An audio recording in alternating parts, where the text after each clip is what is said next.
one-day symposium, State of Indian Democracy and Participatory Governance. This program is going to be, today's discussions and all those things are going on, where we are discussing about democracy, participatory governance and all.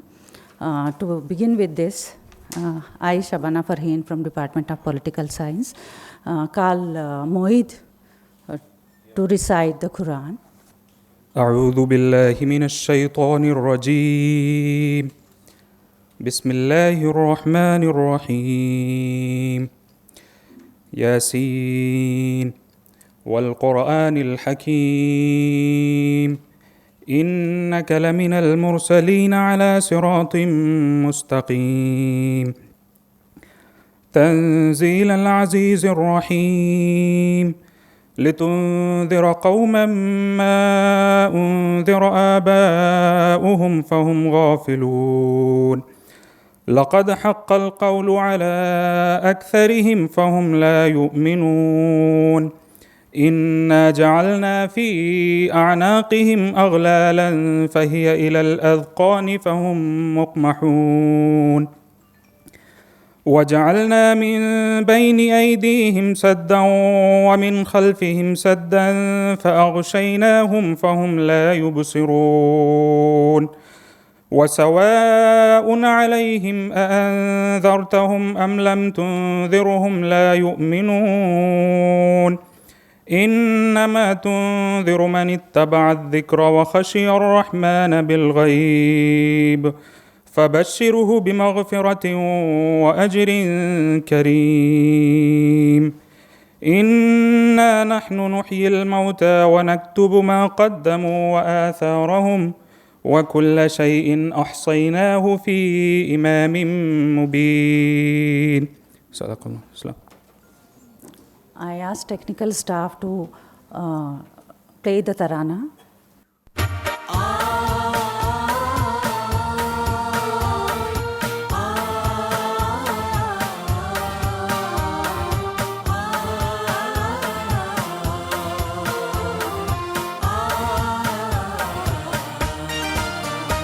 ये बाबे शहरे इल्म है उर्दू ज़बान का ये बाबे शहरे इल्म है उर्दू ज़बान का आओ सफ़र यहाँ से करें आसमान का ये बाबे शहरे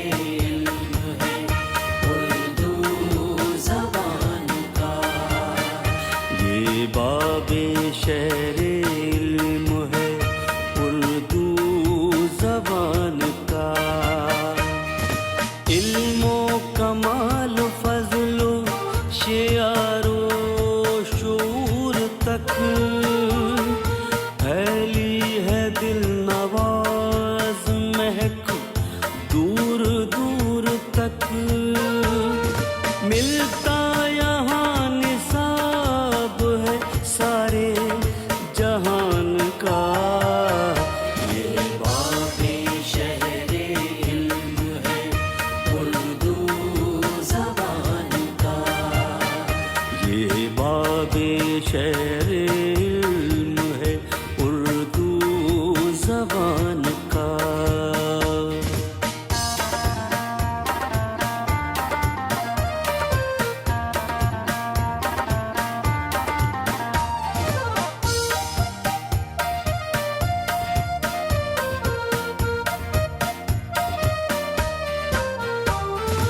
हर नक्शो रंगो बू से करो अपनी गुफ्तगू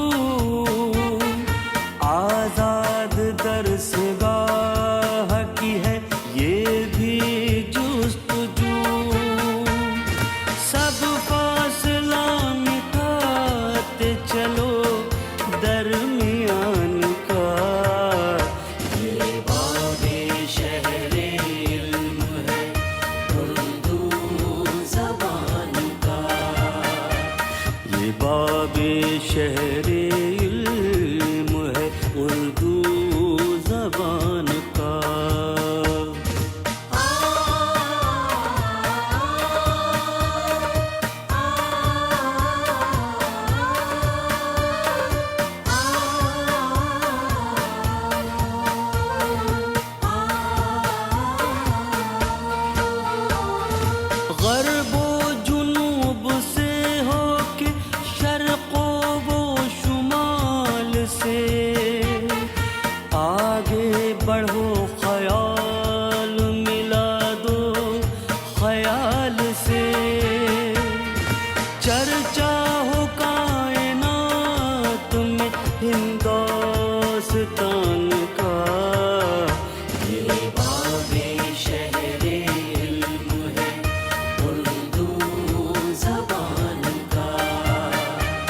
ये बाबे शहरे इल्म है उर्दू ज़बान का।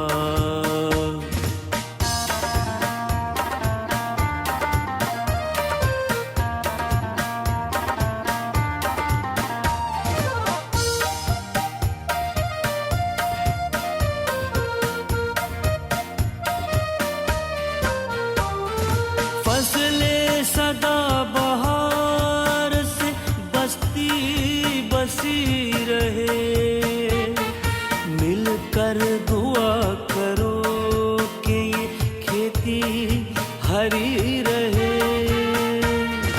साया रहे सरों पे किसी साहिबान का। ये बाबे शहरे इल्म है उर्दू ज़बान का। आओ सफ़र यहाँ से करें आसमान का। ये बाबे शहरे इल्म है उर्दू ज़बान का। ये बाबे शहरे इल्म है उर्दू ज़बान का।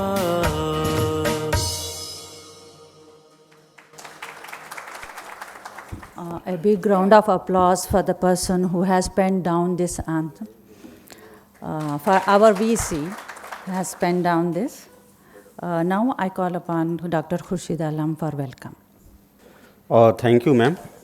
Good morning. Assalamu alaikum. Honorable Vice Chancellor, Professor Syed Ainul Hasan, sir.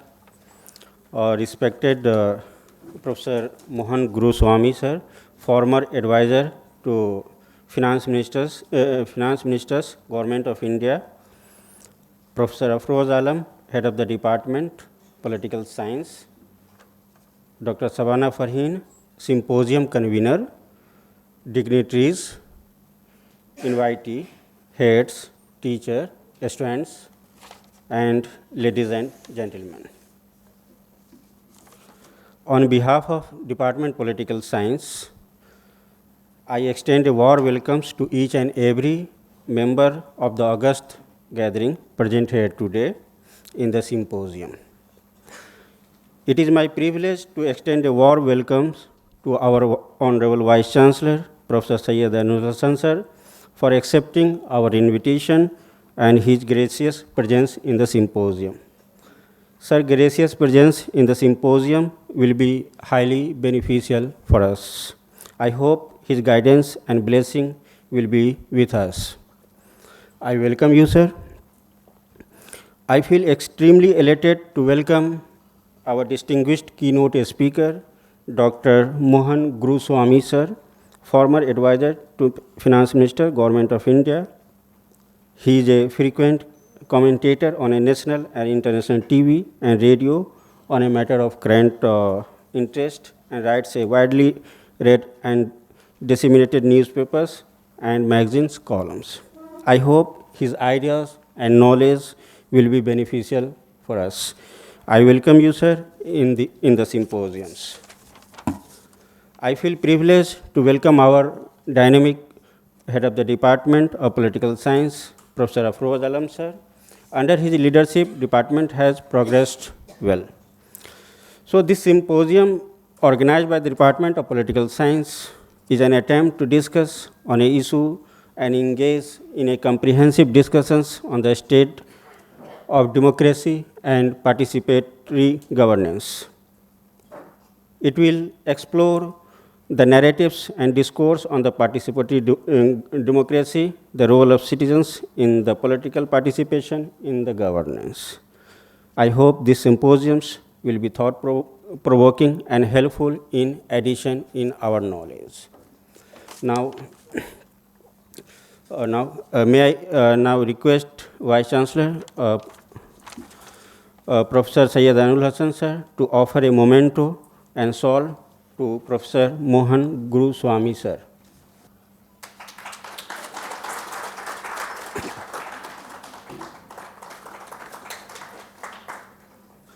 May I now request Head of the Department, Political Science, Professor Afroz Alam sir, to offer a memento and shawl to Vice Chancellor sir.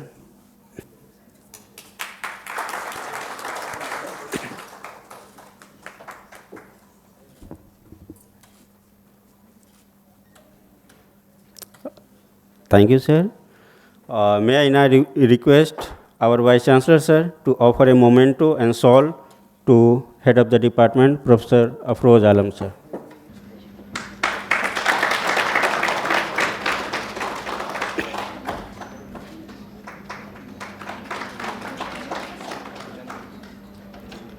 Thank you, sir.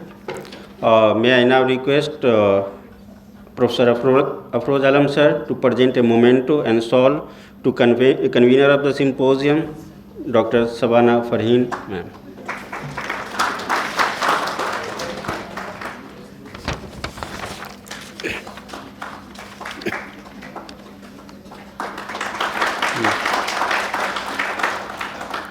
Thank you, sir. Again, I welcome you one and all in the symposium. Thank you. Without wasting much of our time, I would call the keynote speaker, Mohan Guru Swami Garu, who is having a master's degree in physics and chemistry, and then he has turned himself to a management, journalism, and all those things, and he has penned down number of books related to agriculture, India-China relations, and also he has written much of his articles and discussions in international and national journals. I just call you for the keynote address, sir.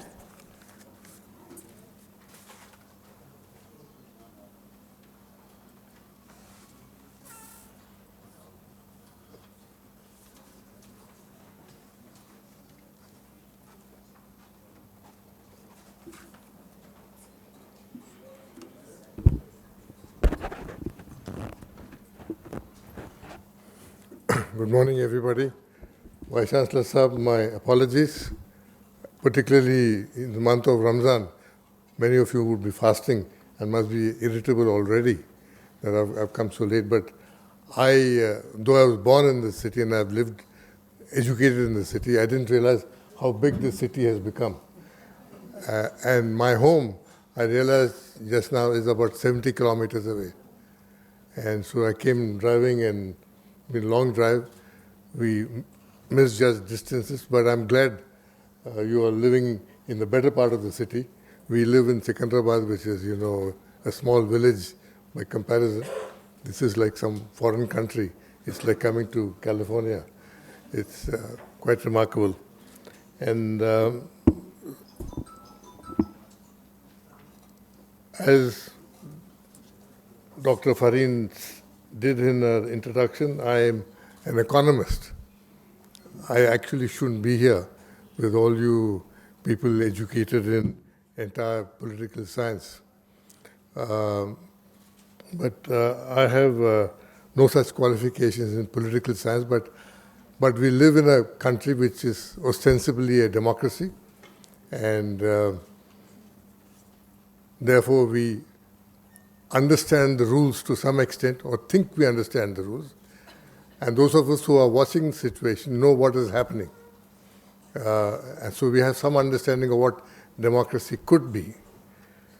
The growth of modern democracy, interestingly enough, coincides almost with the growth of modern economics. Economic thinking began to change about the time when the notion of equality of all human beings began to get prevalent in the world about 1600s. The idea had begun just then, and democracy that way is relatively new because enshrined on the basis of equality, and justice therefore flows from the notion of equality for all and therefore justice for all. There's a lot of talk about democratic origins in Athens and Rome and Greece. But all those experiments in democracy were very small. Athens was a small town, a small city in relation to the kind of societies we live in. And even there, the right to participate was given to a few people. You had to be a citizen. You had to be a slave owner. Others, if you didn't have property, you couldn't participate. We talk about Lichavi in Bihar. Lichavi is also a gathering of clan leaders. So it was not democracy in the sense that everybody had a voice, the people came, the congregation gathered and everybody spoke. Even in Mali, in Africa, you had the Korukan Fuga, where clan leaders met. It's like the Loya Jirga in Afghanistan. Is that democratic? It's the clan leaders meet. Democracy in the sense we know it today, where all are equal. You and I are equal, irrespective of our race, origins, religion, or whatever. That was a relatively new notion. And that is constantly being challenged, even today in this country, where we have ostensibly been democratic for about 70 years.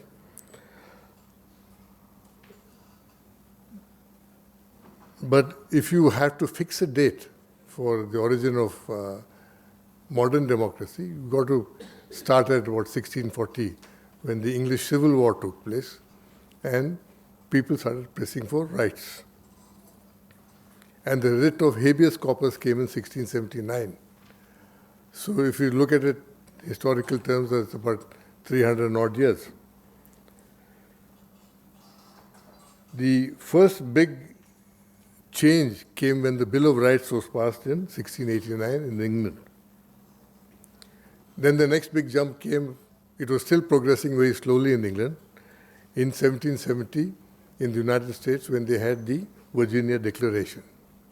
That all men, we hold these rights to be inherent, that all men are born equal, etc., etc. But that was a nice,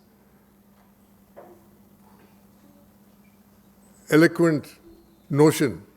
But as we know in America, black people got their rights of equality only in the late 60s. And even today, in many parts of the American South, black people find it difficult to register as voters.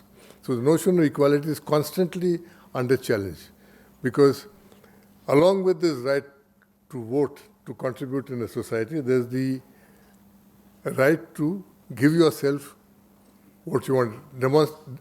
Government is also a conflict of interest, where you want to give yourself the benefits of control of the state.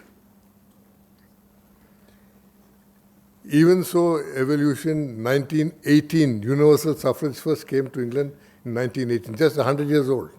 The notion that women are equal to men is relatively a new notion. But the real expansion of democracy took place after World War II, when the dictatorship of Adolf Hitler, fascism was finished. The West began to wonder what we fought for. And then it was followed by decolonization and the rise of new societies in India, in Africa, and other places. So there was a new notion, expanded notion of equals then began.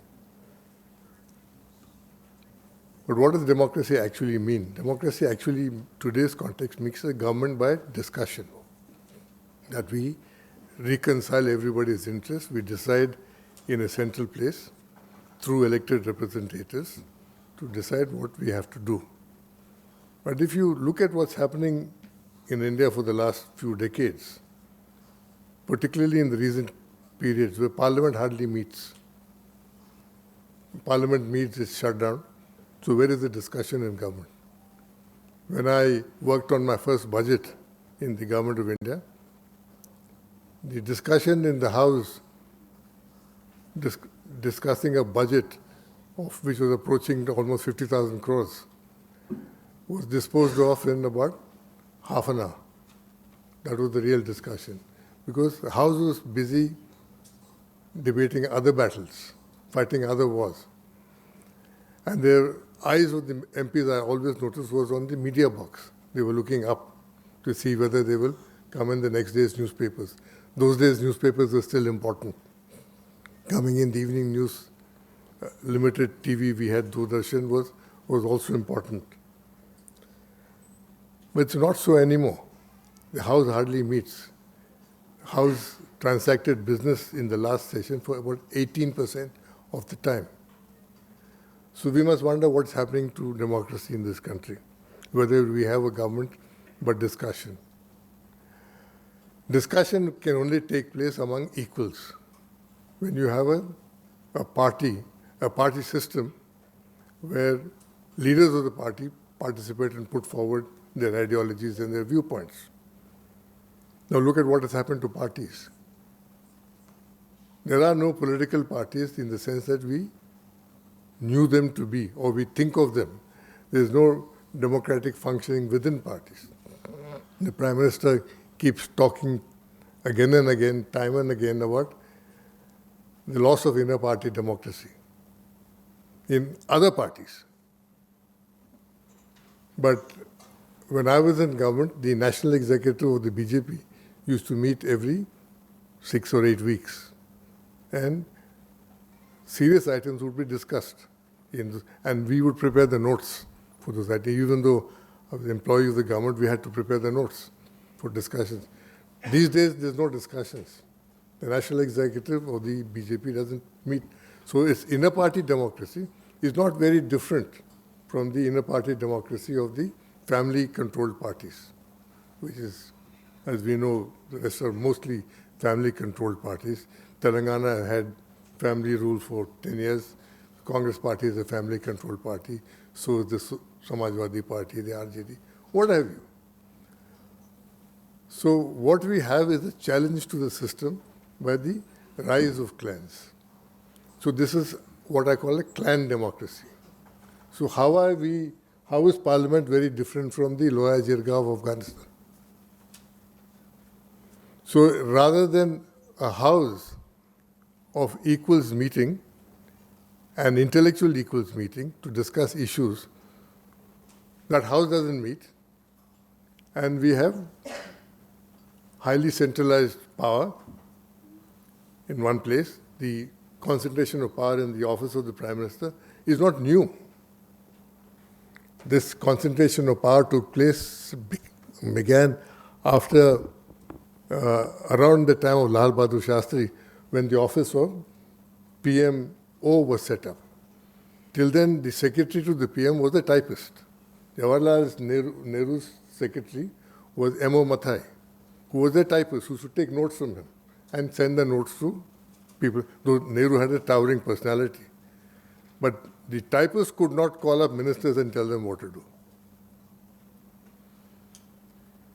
Lal Bahadur Shastri became Prime Minister. He was not very confident of himself. He appointed an ICS officer as his principal private secretary, Mr. L.K. Jha. Mr. L.K. Jha, his resume was very interesting. It only said studied economics under Lord Keynes, And a man who studied economics, and he was a towering personality. He spoke English very eloquently, like an Englishman. He dressed in nice suits, and there were not many bureaucrats who could intellectually challenge him. Very strong personality. Slowly, power began to concentrate in the office of the Prime Minister. Shastri ji died early, and Indira Gandhi came, and she had a even more cerebral bunch of Kashmiri Pandits in her office. D.P. Dhar, Professor P.N. Dhar, Haksar. These were all very, very clever, erudite people. I've met them all in my life. As a young man, I used to meet them, sit at their feet and listen to them. Powerful intellectuals. But she ran a highly centralized government also, because there were no political equals in her government as she rose to power. This concentration when I was in the government, we used to put up notes. Even our tour programs would be sanctioned by the PMO. So if I wanted to go to Bombay as an officer with the rank of secretary to the government, I would have to put up a tour program, and that would be sanctioned by the PMO, by a deputy secretary there. He says, "Aap ja sakte, sir." Or he would tell me कि आप जाइए file भेजा दीजिए. So the concentration of power began there. Today, the Prime Minister's office receives, I am told, something like 2,000 files a day to dispose of. Even sanctions of Inspector General of Police have to be signed by the PM or somebody on behalf of the PM. I tell you a secret, there is a signature machine also with signs. But technically, this concentration of power has become that decision-making left the ministries and would go to the Prime Minister's office. In my own ministry, in the Finance Ministry, I would tell the minister, "Sahab, sign kar dijiye, note ko bhija dijiye." No, it's going to the PM. मुझे 10 बार पढ़ना पड़ता है. And he would sit with a pen for an hour, changing commas, correcting it, and say, "Dobara type karo, dobara type karo." And finally, I'd say, "No, the PM is not going to see it. कोई तो deputy secretary वहाँ देखेगा और मैं उससे बात कर लेता हूँ." So, but that is how the concentration of power began in Delhi. Today, the concentration of power is pretty total. It's not the fault of one person or an individual. It's how the system is evolving. So what has happened democratically is we are choosing a supreme leader. We never intended to be. It is not a presidential system. It's not a system of ratification. We're not ratifying a leader. We're ratifying a system of a set of policies. But the way the system is evolving, so the rise of personality cult, suddenly the personality of Prime Minister is becoming supreme. That Prime Minister was originally meant to be first among equals. But he's no longer, he's only first. There are no equals there. There are no peers also. So that has its effect on the political system. Simultaneously, we have seen the evolution of media. There was a time when the editor of Times of India, Mr. Girilal Jain, would sit in the India International Centre. We were all youngsters. We would go to the India International Centre to have tea in the morning. And Girilal Jain would be sitting there. And we would sit around him and say, what have you decided today? So he would say, Abhi main socha nahi. I'm making my formulations for the country tomorrow. So the editorial of the Times of India commanded that much of respect and power that when Times of India wrote, the editor wrote, or the editor of Indian Express wrote, or the editor of the Hindu wrote, the country stood up and took notice. Today, Times of India doesn't have an editor. It has a product manager. So, media has changed. The power of media has changed. Electronic media has risen. Now, electronic media in this country is owned by two people. So, today, if NDTV has a full feature on the rise of Mr. Adani and what a clever and wonderful person he has been, and how foresighted, how long his foresight was. But then Mr. Adani also owns NDTV. This was never intended to be. So we have to wonder whether we have a free media at all. So you have the rise of personality, you have the rise of populism, you have the collapse of parties, you have the non-functioning of parliament. So the right to vote once in 5 years and making a whole nation of millions of unequals, where only equals in the philosophical sense, in the judicial sense, that we are all born equal. But all of us are not equal. A PhD scholar in MANUU is not equal to a high school student intellectually. in a district or anywhere. But we made the provision that everybody is equal. So what happens is that we have a system where the majority decides everything. And so we have the rise of populism, the rise of personality cult. So today it's common for people to ask, when you say, how are you going to vote? They'll say, aur kaun hai sir? It's not meant to be aur kaun hai, or kiske liye. It's meant for what are we going to vote? What is our interest? Now, and in that time, you're deciding on who to vote, how to vote, on the basis of information filtered by one or two oligarchs. So how is so-called democracy different from a totalitarian state? We'll have to ask this question. I hope this symposium, you all will discuss it. I hope we still have the freedom to discuss these things. And if we don't discuss it now, a time will come soon when we won't have the freedom to discuss these things, irrespective of which party is in power. The tendency is that we're heading towards that. We've seen that what happened in America, where a defeated president refused to accept the decision of the people, even though he had less popular vote, and tried to stop the award of a popular mandate to somebody else. He could have succeeded.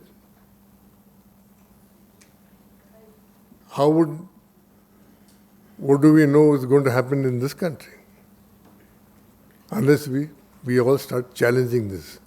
Democracy can only survive, can thrive when we challenge. Everybody challenges people in authority and say, why not? But the voice of dissent is dying in this country. It didn't begin dying after 2014. It began dying slowly for a long time. But the process has got accelerated now.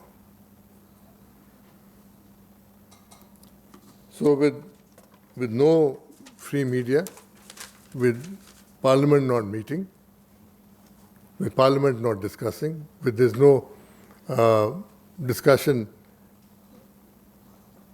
on issues on how budgets are allocated. We don't even know what economic growth is now. They constantly different figures keep coming out. At one time, the figures issued by the RBI. Now, I'll give you an example. GDP today is being shown as 7.8%. But gross value added, which is actual economic figures, is 6.5. You can't have 7.8 and 6.5. Gross value addition, if you add subsidies to it, is equal to GDP. You can have a difference of 0.1 or 0.2%, but you can't have a difference of 1.5%. So even data which is coming to us, we are not very sure anymore what is true. But what we are seeing is that there is huge income inequality.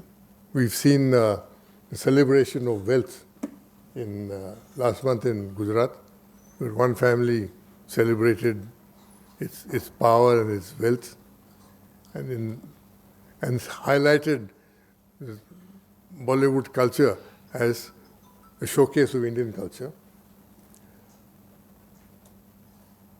So are people watching this? What are they thinking? What are they thinking in the villages of Bihar?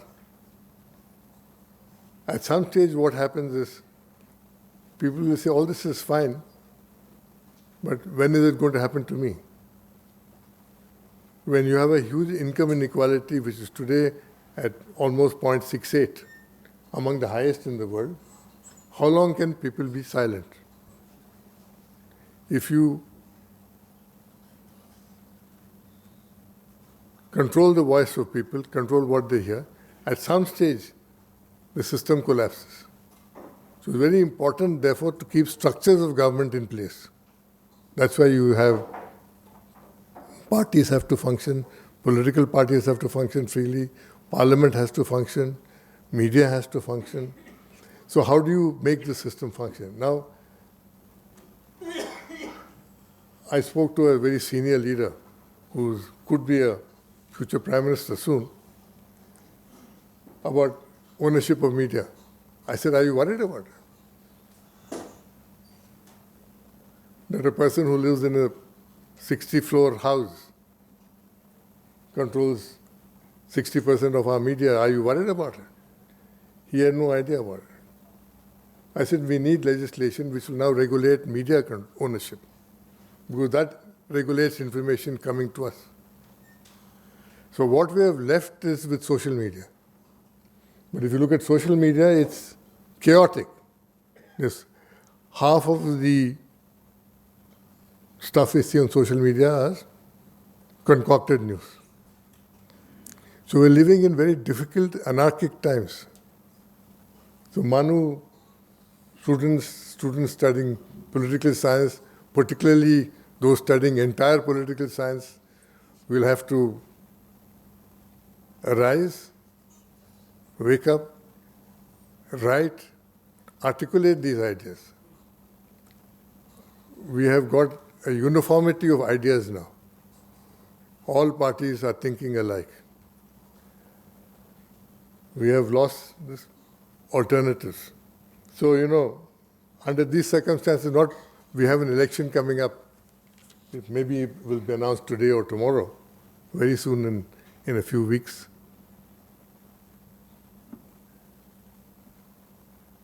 अब तुम्हारे हवाले वतन साथियों. Thank you.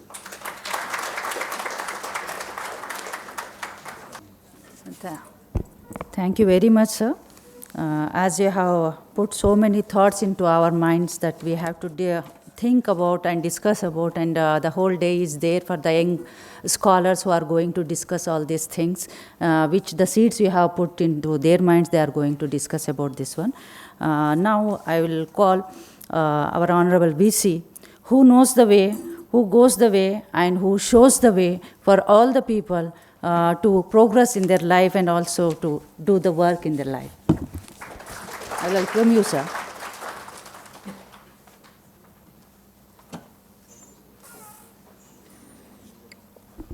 Bismillahirrahmanirrahim wa bihi nasta'een. Dr.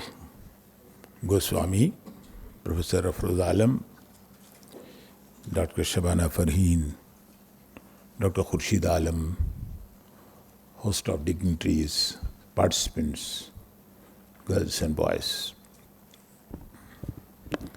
It's a very interesting subject of discussion. But how to deal with the subject is another question, a big question. Yes, there may be differences of opinions. But let me take you to one example when really we find a little, recorded history. Professor Danish Moin is here. Firdausi in Shahnama writes about the story of Faridun and Zahak.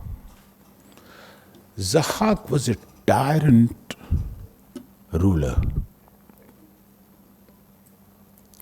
शैतान ने उसके ये दोनों shoulders के ऊपर आके कोई lumps किया था, तो दो सरपेंट्स इसके ऊपर उगाए थे और इनकी ग़िज़ा जो थी वो आदमी का ब्रेन था. हर रोज़ दो आदमी मारे जाते थे, उनका ब्रेन इनको ऑफर किया जाता था, ये दो सरपेंट्स जो थे. There was a person, आबतीन का भी एक दिन ब्रेन इसको खिला दिया गया. उसके एक बेबी था छोटा जो फरीदून था. तो फरीदून की माँ उसको लेके बच्चे को जंगल की तरफ चली गई और वहाँ उसकी परवरिश की उसने. उसको एक आदमी मिला जिसका नाम था कावे आहनकर, ब्लैक स्मिथ। उसने उसको, ब्लैक स्मिथ था, लोहार था, तलवारें बनाई, खंजर बनाए, और उसको बैटल फील्ड की कुछ मास्टरी थी, तो उसने वो सब आर्ट इसको सिखाए। In the mean time the population started decreasing. लोग हर घर के परेशान थे। जब फरीदून खूब जवान हट्टा कट्टा हो गया तो माँ ने कहा, अब तुम अपने बाप के खून का बदला लो जाके।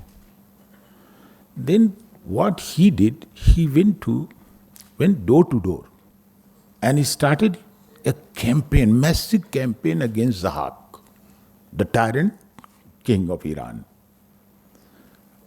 And people gathered around, rallied behind him. हर घर से कोई ना कोई मारा गया था। So then a huge crowd, followed Feridun. And finally,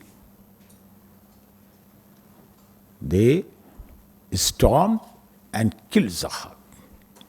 Then there was a question, who will become our king? In one voice, all of them, the entire crowd said, none other than Feridun. And then this was the first elected representation, and he became king of Iran. This is narrated in Shahnama, you can say, story of Feridun and Zahak. And the source is Bundahisht, one ancient book of Iran. The other one is Khudai Namak, initial book of Zoroastrians, Khudai Namak. And of course, Surudha Zartusht, which is songs of Zartusht, which is, you can say, Avesta, Basically, Avesta is a script.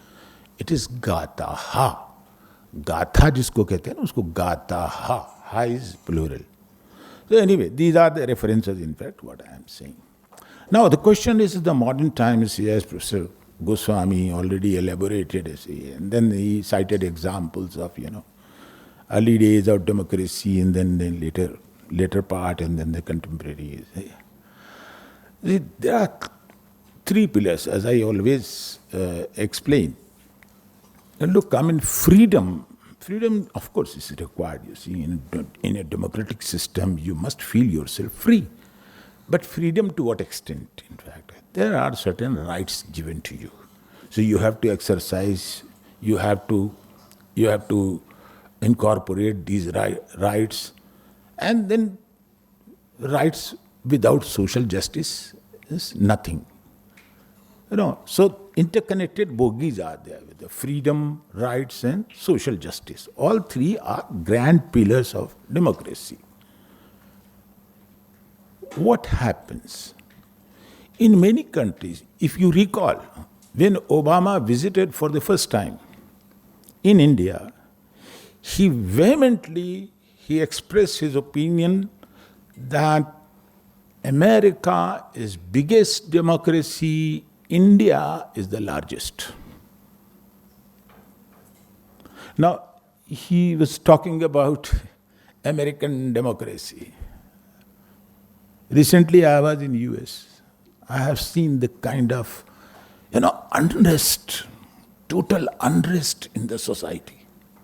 All states, they are performing separately. There's hardly any combined effort on the part of the government, in fact, because they are making their rules, they are adopting their rules.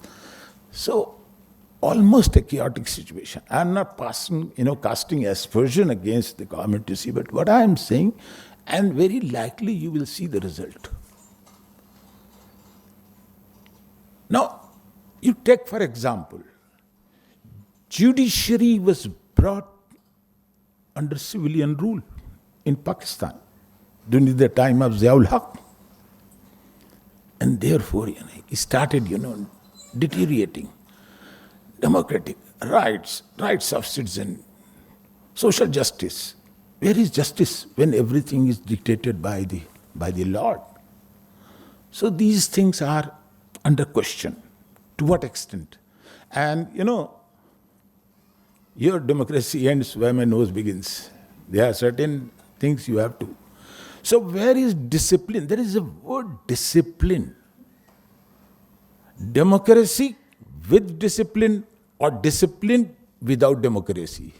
I mean, these things are crystal clear. Either way is dictatorship or anarchy. Whether you practice, when you say discipline without democracy, naturally it will lead to a very, very chaotic situation. And what exactly happened in Iran? And then they broke out, Islamic revolution. Because parliament was there was no democracy. Discipline was there. Nobody could utter a single word against the king. But yes, controlled. So these things are, in the modern times, debated. To what extent? There are, when you ask someone, will say, there are matters to be taken to the public, there are matters not to be taken to the public. Well, which matter? Well, you have to decide. But let me tell you, there are various dimensions of democracy. One can say secrets of democracy. Now they talk about, some personal, cause and effects are also coming in line with. And then artificial intelligence, there is direct, encouragement upon your personal liberty. Now, these things are to be analyzed in a right perspective, in a right frame of mind. I don't know. I will not be so specific about it. But I can recall, in 1976, I was president of Literary Association in my college. 1976. It was time of emergency. I wrote an article. I was editor of the magazine. I wrote an article, "Mat kaho ki hum azad hain." And that time, somehow, principal of the school could not realize. Later on, when the whole published material was dumped to our library, then he could get that there is something objectionable. And therefore, he asked me to withdraw. And then page number 4 and 5, he said, we will remove from the magazine and rest we will issue. Then I was not agreeing. So he went to my father. And he said, look, both of us, government will put behind the bar if you don't withdraw this. Then my father also made me understand that, look, this is very ticklish issue, don't do this. I somehow kept quiet. Now, to what extent? I was not allowed to speak out. I am talking about, 1976, right, 1976. And therefore, I was deprived of my democratic rights. Time, you just pick up and see what happened. Compare it. See the contrast. Come out. Elevation is not needed. Praise, typical writing, self-introspection is needed. You also introspect yourself. And then I will say that there are certain delicacies. You have to be very careful. ऐसा न हो जाए कि हम सोचें कुछ और कह जाएं कुछ. उसके लिए भी लिहाज रखना पड़ेगा. 5 उंगलियां भी बराबर नहीं हैं. एक घर के अंदर 5 लोग हैं तो 5 के 5 अपने राइट्स की बात करेंगे. And you have seen from the bottom line the kind of tussle going on. Equality, where is equality? Gender bias. You see, the people are sitting here, you see, they are working very hard. Let us remove this from our heart and mind first. And delicacy, as I said, you see, we must pinpoint this, to what extent you can cross the line. And let me tell you, in literature also, it is expressed time and again. कोई नावाकिफ़े आदाबे चमन आया था, कोई नावाकिफ़े आदाबे चमन आया था, हमने कांटों पे भी होंठों के निशान देखे हैं. This is, thank you very much, and I believe that day-long discussion will pave way for our better future. Thank you very much.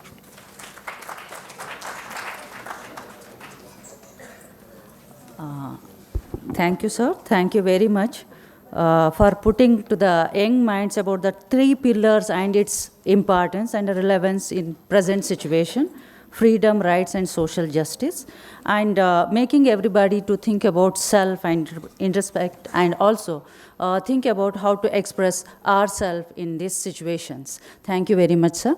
Now I call upon MD Ramesh to say a vote of thanks.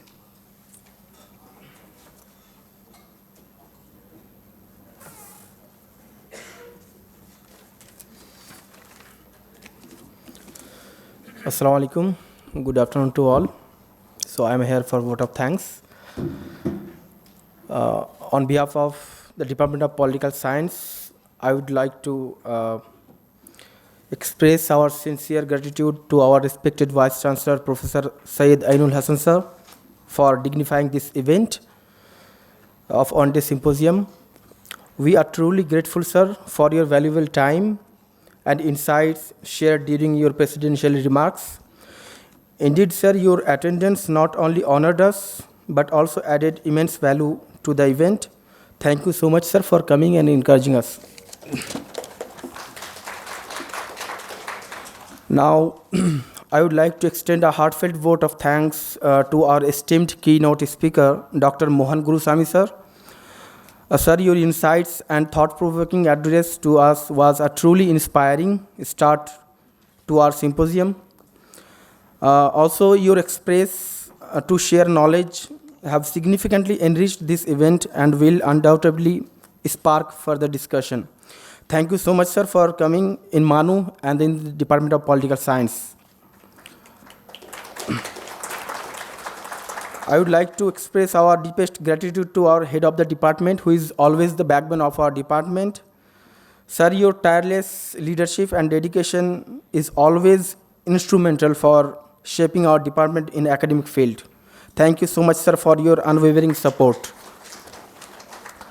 So before leaving the stage, I would like to thank our today's symposium convener, Dr. Shabana Farhin ma'am, who has been tirelessly making efforts to make this program successful.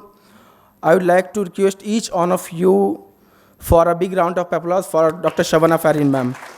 Thank you, ma'am. This was not possible without you. Thank you so much. So at the end, on the behalf of Department of Political Science, I am so thankful to each and everyone, to our dignitaries, research scholars, and all the students from the different departments. Thank you so much for coming here and listening patiently. Thank you. Now I ask, play the national anthem.